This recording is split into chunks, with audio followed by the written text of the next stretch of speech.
Welcome back to BCN news. మాజీ మంత్రి జోగి రమేష్ కుమారుడి వివాహ రిసెప్షన్ కు వైసీపీ అధినేత మాజీ ముఖ్యమంత్రి జగన్మోహన్ రెడ్డి హాజరయ్యారు. ఇబ్రహీంపట్నంలోని ఆయన నివాసంలో జరిగిన వెడ్డింగ్ రిసెప్షన్ లో నూతన వధూవరులను మేఘన, జోగి రాజులను ఆశీర్వదించి వివాహ శుభాకాంక్షలు తెలియజేశారు.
పశ్చిమ గోదావరి జిల్లా నరసాపురం మండల న్యాయ సేవాధికార సంస్థ ఆధ్వర్యంలో స్థానిక కోర్టు హాల్లో ప్యానెల్ లాయర్స్, లీగల్ సర్వీసెస్ సభ్యులు, పారా లీగల్ వాలంటీర్లకు పని ప్రదేశాల్లో లైంగిక వేధింపుల నిరోధక చట్టం 2013 పై అవగాహన కార్యక్రమం నిర్వహించారు. ఈ ప్రత్యేక కార్యక్రమంలో senior civil judge G Gangaraju పాల్గొని మాట్లాడుతూ అందరూ prevention of sexual harassment act పై అవగాహన పెంచుకోవాలని అన్నారు. కేంద్ర రాష్ట ప్రభుత్వాలు ఈ చట్టంపై ప్రత్యేక దృష్టి సారించి ప్రతి డిపార్ట్మెంట్లో అంతర్గత ఫిర్యాదులు కమిటీని ఏర్పాటు చేయాలని ఆదేశించిందని తెలియజేశారు. ఫోష్ యాక్ట్ పై అవగాహన పెంచేందుకు ప్యానెల్ లాయర్లు, పారా లీగల్ వాలంటీర్లు, కమిటీ సభ్యులు సహకరించాలని అన్నారు. ఎవరికీ అనుమానం రాకుండా పామాయిల్ తోటలో గంజాయి నిల్వ చేసిన ముఠా గుట్టును అనకాపల్లి పోలీసులు రట్టు చేశారు. ఎస్పీ తుహిన్ సిన్హా తన కార్యాలయంలో నిర్వహించిన విలేకరుల సమావేశంలో ఇందుకు సంబంధించిన వివరాలు వెల్లడించారు. రోలుగుంట మండలం కొంతలం, అడ్డసరం గ్రామాల మధ్య పామాయిల్ తోటలో గంజాయి నిల్వ చేసినట్లు అందిన సమాచారం మేరకు ఎస్ఐలు పి రామకృష్ణారావు, ఎం శ్రీనివాసరావు తెల్లవారుజామున దాడి చేశారు. కారులో 150 కేజీల గంజాయిని ఇక్కడికి తీసుకువచ్చినట్లు గుర్తించారు. అప్పటికే అక్కడ 600 కేజీలు నిల్వ ఉంచారు. పోలీసులు దాడి చేసిన సమయంలో 9 మంది నిందితులు పట్టుబడగా 2 పరారయ్యారు. పట్టుకున్న సరుకు విలువ 37.5 లక్షలు ఉంటుందని ఎస్పీ తెలియజేశారు. ఎర్లీ మార్నింగ్ అవర్స్ లో మనకి ఒకటి ఇన్పుట్ వచ్చింది. Based on that input SI Rolugunta and SI Kothakota ఇద్దరు ది రెస్పెక్టివ్ టీమ్స్ తో పాటు రోలుగుంట పోలీస్ స్టేషన్ లిమిట్స్ లో కొత్తాలం అండ్ ఆదర్శ్రమ్ విలేజ్ అవుట్స్కర్ట్స్ దగ్గర చెకింగ్ చేసినప్పుడు ఒక vehicle, 3 motor cycles plus 9 accused అక్కడ గాంజాయితో పాటు దొరికారు. వెహికల్ చెకింగ్ చేసుకుంటే మనకి ఫస్ట్ 500 కేజీస్ గాంజాయి వెహికల్ లోనే దొరికింది. దాన్ని బేస్ చేసుకుని ఫర్దర్ ఇంటరోగేషన్ లో అది సేమ్ ఆయిల్ పామ్ టోప్స్ దగ్గర ఇంకా 250 కేజీస్ మనకి సీజ్ చేయడం జరిగింది. In total 750 kgs of ganja was seized from the spot. ఇందులో ఇన్ టోటల్ 9 పర్సన్స్ ని ఆన్ ద స్పాట్ మన వాళ్ళు క్యాచ్ చేసి అరెస్ట్ చేయడం జరిగింది. ఇంకా 2 పర్సన్స్ మనం ఐడెంటిఫై చేసాము, కానీ వాళ్ళు సీన్ నుంచి పారిపోయారు. మన team presently they are on the job to apprehend these fellows. ఈ స్టోరీ ఏమంటే మనకి లాస్ట్ 4 days బ్యాక్ కొంతమంది ఈ 600 కేజీస్ గాంజాయి పట్టుకుని ఈ ఆయిల్ టోప్స్ దగ్గర తీసుకుని వచ్చారు, అక్కడ డంపింగ్ చేసుకున్నారు. అండ్ ఈ రోజు మార్నింగ్ మళ్ళీ మనకి ఒకటి ఇన్ఫర్మేషన్ వచ్చింది that same gang of persons, group of persons palm tops దగ్గర ఈ 150 కేజీస్ వరకు తీసుకుని వస్తున్నారు అలాంగ్ విత్ 1 కార్. దాన్ని బేస్ చేసుకుని ఇది సక్సెస్ఫుల్ గానే రేడ్ చేయడం జరిగింది. ముఖ్యంగా అక్యూజ్ నంబర్ 1 ఎన్ కొత్తూరు పంచాయతీ రోలుగుంట మండలం. ఆ వ్యక్తి పైన 4 ప్రీవియస్ కేసెస్ కూడా ఉన్నాయి, all NDPS cases. Rolugunta police station 2 cases ఇంకా గోలుగొండ ఒకటి case, Narsipatnam town police station ఒకటి కేసు. సో ఈ వ్యక్తి సంబంధించి మనం ఒక హార్డ్ అండ్ ఎన్డీపీఎస్ క్రిమినల్ కింద మనం పెడుతున్నాము. ఒక షీట్ కూడా ఆల్రెడీ అతని మీద ఉంది, ఫర్దర్ స్ట్రెంథన్ చేసుకుంటున్నాము. ఈ వ్యక్తి అలాంగ్ విత్ అక్యూజ్ నెంబర్ 2 అది మొత్తం ప్లాన్ చేసేసారు, కాన్స్పిరేషన్ చేశారు. Then they approached few of the mediators A5 and A6.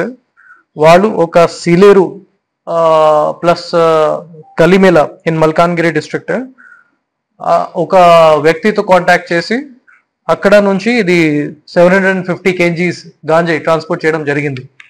ఇందులో మిగతా అందరూ అక్యూజ్ కూడా పైలట్స్, సప్లయర్స్ అండ్ మీడియేటర్స్ గానే యాక్ట్ చేశారు. ఇందులో ఈ కార్ డ్రైవర్ ని కూడా అరెస్ట్ చేయడం జరిగింది. ప్రధాని మోదీపై తెలంగాణ ముఖ్యమంత్రి రేవంత్ రెడ్డి సంచలన ఆరోపణలు చేశారు. అమెరికా అధ్యక్షుడు డొనాల్డ్ ట్రంప్ ఒత్తిడికి తలొగ్గి పాకిస్తాన్తో జరుగుతున్న యుద్దాన్ని ప్రధాని మోదీ అర్ధాంతరంగా నిలిపివేశారని ఆయన తీవ్రంగా విమర్శించారు. దేశ భద్రత విషయంలో మోదీ తీరుపై పలు ప్రశ్నలు సంధించారు. మేడ్చల్ నియోజకవర్గంలో టీపీసీసీ ఆధ్వర్యంలో నిర్వహించిన జై హింద్ యాత్ర అనంతరం నిజాంపేటలో జరిగిన బహిరంగ సభలో రేవంత్ రెడ్డి ప్రసంగించారు. గతంలో ఇందిరాగాంధీ ప్రదర్శించిన ధైర్యాన్ని ప్రధాని మోదీ స్ఫూర్తిగా తీసుకోవాలని సూచించారు.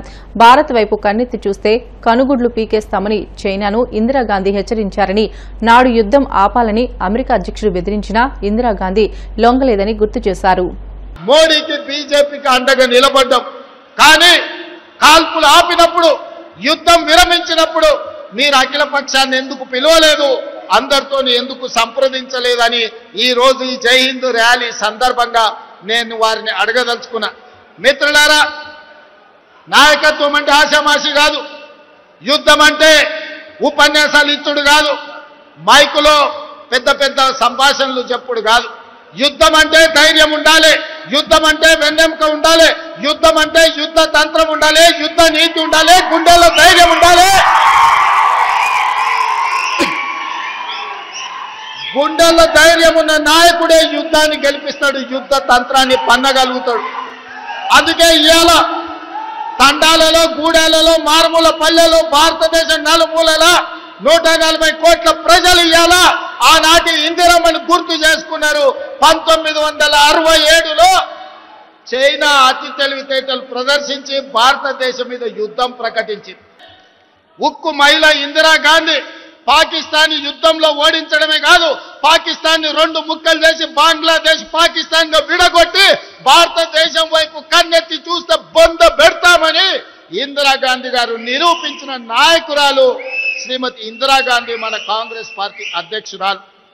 అందుకే ఆనాడు నెక్లెస్ రోడ్లో నేను చెప్పిన, నరేంద్ర మోడీ గారు మీకు ఒకవేళ ఆలోచన లేకపోతే, మీకు ఒకవేళ ఏ విధంగా పాకిస్తాన్ ఓడించాలని అర్థం కాకపోతే ఆనాటి అపరకాలి ఇందిరమ్మను ఆదర్శంగా తీసుకో, ఇందిరమ్మకు దండం పెట్టి బయలుదేరు, ఇందిరమ్మ మహిళా శక్తిగా అపరకాలిగా నీకు అండగా ఉంటుంది.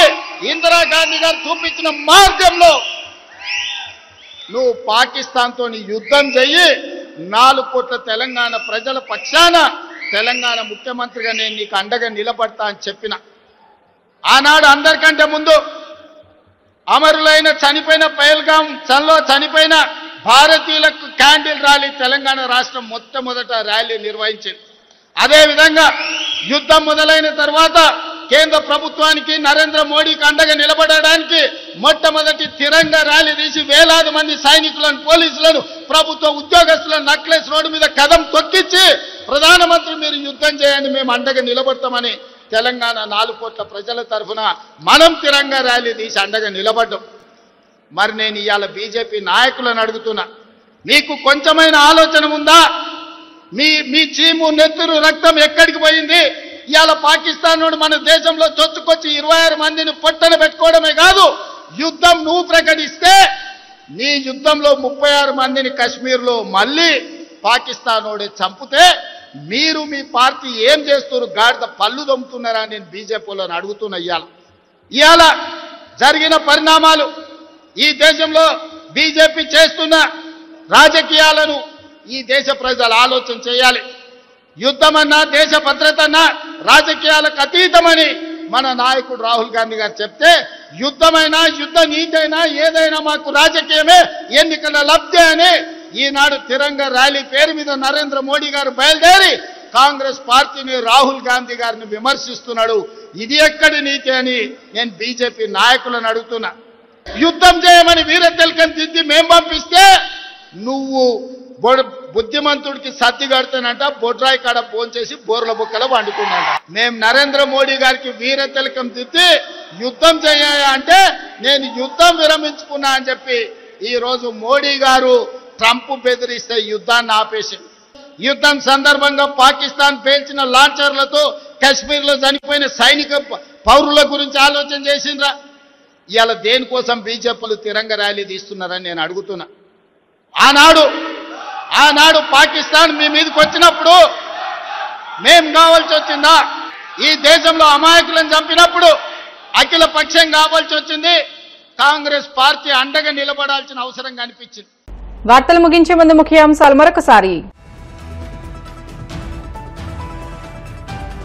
జూన్ 1 నుంచి రాష్ట్ర వ్యాప్తంగా రేషన్ దుకాణాల ద్వారా సరుకుల పంపిణీ. విజయవాడలో ట్రయల్ రన్ సేవా శిబిరాన్ని పరిశీలించిన మంత్రి మనోహర్.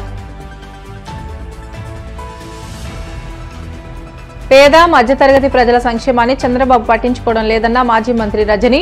జగన్ హయాంలో నిర్మించిన మెడికల్ కాలేజీలను ప్రైవేటీకరిస్తున్నారని ఫైర్.